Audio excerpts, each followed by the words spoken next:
भगवान श्री राम का अयोध्या में नया मंदिर बन चुका है, प्राण प्रतिष्ठा भी हो गई है और उनकी मूर्ति वहां पर स्थापित कर दी गई है। प्रधानमंत्री नरेंद्र मोदी ने अभिषेक किया था और अब सिलसिला बन गया है वहां जाने का।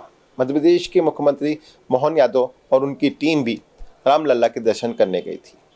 ऐसे में इंदौर में निर्मल वर्मा जी, जो एक सोने चांदी का कारोबार करते हैं, उन्होंने एक नई चीज़ बनाई है, वो है रामलला जी की मूर्ति। कि हम आपको दिखा रहे हैं ये मूर्ति किस तरह से चांदी में इसे गढ़ा गया है और इसकी कितनी मांग है। जब से रामलला विराजित हुए हैं तब से इसकी कितनी डिमांड बढ़ी है, ये जानेंगे हम उनसे और पूछेंगे कि उनके अलावा भी क्या इस और कोई व्यक्ति इस तरह की मूर्ति का निर्माण करता है। निर्मल जी, बहुत स्वागत है आपका मृदुभाषी में। एक आप अनूठा काम कर रहे हैं। बड़ा चर्चा था जब रामलला विराजित होने वाले थे अयोध्या में नए मंदिर में, तो उम्मीद की जा रही थी कि वहाँ पर बहुत सारे लोग पहुँचेंगे और ऐसा हो भी रहा है। लेकिन जिन लोगों की आस्था है, उन्हें ऐसा लगता है कि रामलला की वो यहीं पर पूजा अर्चना करें, तो उन्होंने कई तरह की मूर्तियों का निर्माण करवाया, कर भी रहे। आपको कैसे ख्याल आया कि चांदी में इस मूर्ति का निर्माण किया जाना चाहिए? आपको सबसे पहले तो धन्यवाद कि आपने इस प्रकार का एक ओकेशन उठाया है आपने, चूँकि हम लोगों ने शुरू से कुछ ना कुछ नया जो आता है उसके लिए करने का प्रयास किया। अब चूँकि रामलला तो जो है हमारे 550 साल की तपस्याओं के बाद हमारे को उन्होंने दर्शन दिए और एक भव्य रूप में अयोध्या के अंदर जो है विराजित हुए हैं। तो चूँकि इस मूर्ति का हमारा ख्याल था कि हम सोच रहे थे कि यार चांदी में या सोने में हम इसमें कुछ ना कुछ प्रकार का कुछ नया करने का प्रयास करेंगे। तो हमारे जो लेबर है, हमारे जो मूर्तियाँ बनाते हैं, हमने उनसे चर्चा की कि यार अपन इस पर रामलला को कैसे बना सकते हैं। तो उन्होंने फिर हमको कंप्यूटराइज में पूरा डिज़ाइन बतलाया था। उस डिज़ाइन के हिसाब से फिर हमने उसको कैंप के अंदर डिज़ाइन बनाई और कैंप के बाद हमारी जो डाई बनती है, उस डाई को बनाने के बाद हमने राम जी को जो है इसके अंदर उकेरा है। ये जो मूर्ति बनाई है इसके लिए कम से कम हमारा अदर जो खर्चा होता है वो इस मूर्ति से डबल खर्चा आता है। उसके बाद ये मूर्ति बनती है, उसके बाद इसका प्रोडक्शन चालू हुआ है। इसके कारीगर कौन कौन होते हैं? क्या इसमें हर वर्ग का कारीगर काम करता है या कोई पर्टिकुलर लोग ही इसको बनाने का काम करते हैं? नहीं, ये जैसे मूर्ति का जो कार्य है वो मूर्तिकार ही करेगा और इसके जो लेबर हो, इसके जो कारीगर होते हैं ये मूर्तियों के अलग होते हैं।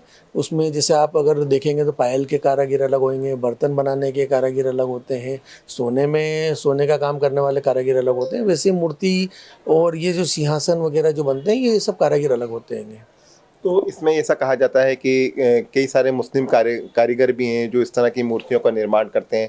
हालांकि उनका धर्म अलग होता है, लेकिन फिर भी वो रामलला की या गणेश जी की, जैसे आपने तमाम तरह की मूर्तियां यहाँ पर रख रखी हैं कि जो आपका ख़ास तौर पर उसी का व्यापार व्यवसाय है, तो क्या वो भी इन्वॉल्व रहते हैं? मुस्लिम समाज के कारीगर भी इसको बनाने का काम करते हैं क्या?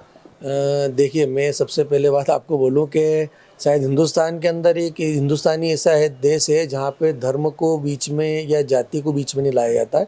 कि अयोध्या के अंदर भी ये समझिए कि जो रामलला का जो मंदिर बना है उसके अंदर कई मुस्लिम लोग थे जिन्होंने मंदिर का निर्माण किया। अभी आपने थोड़े दिन पहले देखा होगा कि अबू धाबी के अंदर भी जो मंदिर बना है वो उसके अंदर सारे शायद लगभग मुस्लिम लोग थे जिन्होंने उस मंदिर का निर्माण किया। तो हम तो जो हिंदुस्तान की जो एक परंपरा है और एक विचार है वो एक ही विचार है। इसमें रामलला के साथ हम सभी उस विचार के साथ चलते हैं। आपने रामलला के अलावा भी कई तरह की मूर्तियों का निर्माण कराया है। हमने एक चीज़ और देखी यहाँ पे, काबा, मक्का, मदीना, इस तरह की भी आपने मूर्तियाँ उकेरी हैं। तो ये कहाँ कहाँ बनती हैं? सिर्फ इंदौर में ही बनती हैं, इसके अलावा भी कहीं और भी बनती हैं? मैं आपको यही चीज़ बतलाने जा रहा था कि जिस प्रकार से हिंदुस्तान एक विचार के साथ चलता है उस विचार के अंदर सभी समावित होते हैं। तो जैसा आपने देखा होगा कि आपके मक्का, मदीना और काबा भी इसके अंदर है, जिसमें हमने उनको हमारे साथ रखा हुआ है, हमारी शॉप के अंदर रखा हुआ है कि सभी प्रकार की चीज़ें हमारे पास रहे।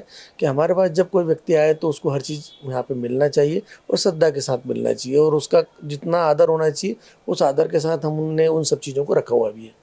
रामलला की इन प्राण प्रतिष्ठा के बाद इस तरह की मूर्तियों की डिमांड कितनी बढ़ी है और क्या आप समय पर ये मूर्तियाँ लोगों को उपलब्ध करा पा रहे हैं? क्योंकि लोगों की ऐसी चाह है कि उनके घर में भी रामलला विराजित रहे। हाँ, चूँकि अभी हाल हमने जब से रामलला का जो ये मॉडल बनाया है, जो हमने जब से बनाया था उसके बाद से तो अभी हमारे पास टाइम नहीं है क्योंकि मूर्तियाँ समय पे नहीं बन पा रही है। अब चूंकि धीरे धीरे जब से हमने इसको इंस्टाग्राम पे, फेसबुक पे सोशलाइज जो हमने इनको भेजा है, तो उसके बाद कई लोगों की डिमांड के साथ हमारा काम हो रहा है। और अब हम इसके अंदर 140 ग्राम, 200 ग्राम, 250 ग्राम, 500 ग्राम इस प्रकार की साइज़ों में भी, मतलब वजन में, और इसमें अभी हमने जो 4 इंच का बनाया है उसमें 7 इंच तक भी चले गए। अब चूंकि बॉम्बे में भी इस प्रकार की चीज़ें बन के हमारे सामने आ रही है, क्योंकि हमारा 90% जो काम होता है बॉम्बे और अहमदाबाद और राजकोट से होता है, तो वहाँ पे भी इस प्रकार की डेवलपमेंट हो चुका है और उसके भी हमको नई चीज़ें और कई जगह पे अलग डिज़ाइनों में भी आने लगे, पर स्वरूप रामलला का एक ही है जी। बाकी उसमें कई चीज़ें हमारे पास अलग अलग तरीके से आ रही है जो अट्रैक्टिव है। जैसे उनके तीर कमान है, उसको हमने गोल्ड में कर दिया है, तो कई जगह इस प्रकार से भी नया अट्रैक्शन करके आ रहा है। कुछ जगह आपने सीता मैया को भी दिखाया है, कुछ मूर्तियां ऐसी भी थी अभी हमने देखी, उसमें आपने सीता मैया को भी दिखाया है। लेकिन क्या लोग सिर्फ रामलला वाली ही मूर्ति चाह रहे हैं या सीता मैया वाली और हनुमान जी वाली भी चाह रहे हैं? देखिए, अभी तो पूरा का पूरा जो फोकस है वो रामलला की तरफ है, और चूंकि अभी जो मेन अट्रैक्शन जो है वो सिर्फ रामलला का है, तो अधिकतर लोगों का जो अट्रैक्शन है और वो सिर्फ रामलला की मूर्ति लेना ज़्यादा पसंद कर रहे हैं। और जैसे अगर आपने देखा होगा कि उधर गोल्ड में भी हमने रामलला, राम जी, सीता जी, लक्ष्मण जी पूरा स्वरूप है, तो वो लोगों की डिमांड समय पे रहती है। जैसे रामनवमी होती है, इस तरह समय पे जब ज़्यादा इस चीज़ों का उठाव रहता है। इंदौर में भी बंगाली कारीगर बढ़ चढ़ कर गए हैं, यहाँ पर उनकी कारीगरी काफ़ी सराही जाती है और उन्हें काफ़ी मान सम्मान भी मिलता है। तो ये बंगाली कारीगरों द्वारा बनाई जा रही है या स्थानीय लोग जो इंदौर के जो पुराने सुनार होते हैं उनके द्वारा बनाए जा रहे हैं? देखिए, अभी तो ये जो जितनी भी मूर्तियां हैं अभी है ना सुनार द्वारा ही बनाई जा रही है, और इसमें बंगाली जो कारीगर की हम जो बात कर रहे हैं उसके अंदर वो जो सोने का आइटम होता है, उसके अंदर जो भगवान की मूर्तियां होती है, आप यहाँ देख रहे होंगे कि टेम्पल ज्वेलरी भी हमारी, तो उसके अंदर जितना भी इस गोल्ड से संबंधित है उसमें मुस्लिम कारीगर और हिंदू कारीगर जो है बंगाली, वो दोनों साथ में मिल के काम करते हैं। यहाँ पे हर प्रकार ऐसी चीज़ है कि हमको कभी ऐसा लगा नहीं कि यहाँ पे कोई अलग अलग कास्ट के लोग हैं, क्योंकि इनकी भाषा एक है, रहन सहन एक है, खान पीन एक है, तो ये कभी अलग दिखते हुए दिखे भी नहीं हमको। और हम देखिए, चूँकि मैं एक व्यापारियों से संबंधित भी काम करता हूँ और व्यापारी प्रकोष्ठ का भी रहा हूँ, अध्यक्ष भी रहा हूँ, तो मैंने हमेशा ये सोचा है कि व्यापारी का कोई धर्म नहीं होता है। व्यापारी का सिर्फ धर्म होता है व्यापार करना, और हमारी तरफ से हम हमारे कस्टमरों को कितना सेटिस्फाई कर सकते हैं ये हमारा काम है। इसके अंदर हम धर्म, जाति, संप्रदाय हम इसमें कहीं पे भी लाने का प्रयास नहीं करते हैं। मेरा अंतिम सवाल आपसे, अब तक के कितने ऑर्डर्स मिल चुके हैं और क्या लगता है आपको कि ये सिलसिला आगे तक बढ़ेगा और ज़्यादा लोग आपके पास आएंगे? क्योंकि इंदौर शहर में गिने चुने लोग हैं जो श्री राम की मूर्ति का निर्माण कर रहे हैं। देखिए, अभी तो यूँ भी इसकी डिमांड ज़्यादा है और प्रोडक्शन कम है। अब चूँकि इसका प्रोडक्शन अन्य जगहों पे भी डेवलप हो रहा है, तो हम लगभग सब चीज़ें सब जगह पहुँच ही जाएगी समय पे, और अच्छा डिमांड है, इसका कोई दिक्कत नहीं है। बहुत बहुत धन्यवाद। हमसे बात कर रहे थे निर्मल वर्मा जी, जो इस मूर्ति के निर्माण करता है, यानी कि उनके कारीगरों ने इस मूर्ति का निर्माण किया है। कई सारी चीज़ें ऐसी होती हैं जिसमें कभी कभी लोग कुछ और सोचने लग जाते हैं, लेकिन मूर्ति निर्माण के अंदर ये ऐसा कहीं पर भी नहीं सोचा जा रहा है कि ये कौन बना रहा है। और निश्चित रूप से हिंदुस्तान इसीलिए पहचाना जाता है, गंगा जमुना तहजीब इसीलिए कहा जाता है कि यहाँ पर सभी लोग मिलकर काम करते हैं और अपने काम को अंजाम तक पहुँचाते हैं। तो निश्चित रूप से जो लोग रामलला को पूजते हैं और वो चाहते हैं कि वो चांदी की मूर्ति अपने घर में विराजित करें, तो वो निश्चित रूप से निर्मल जी से संपर्क कर उन्हें ले सकते हैं। लेकिन ये इंदौर का अपने आप में एक पहचान बन गई है कि इंदौर में रामलला की मूर्ति जो चांदी से बन रही है उपलब्ध है।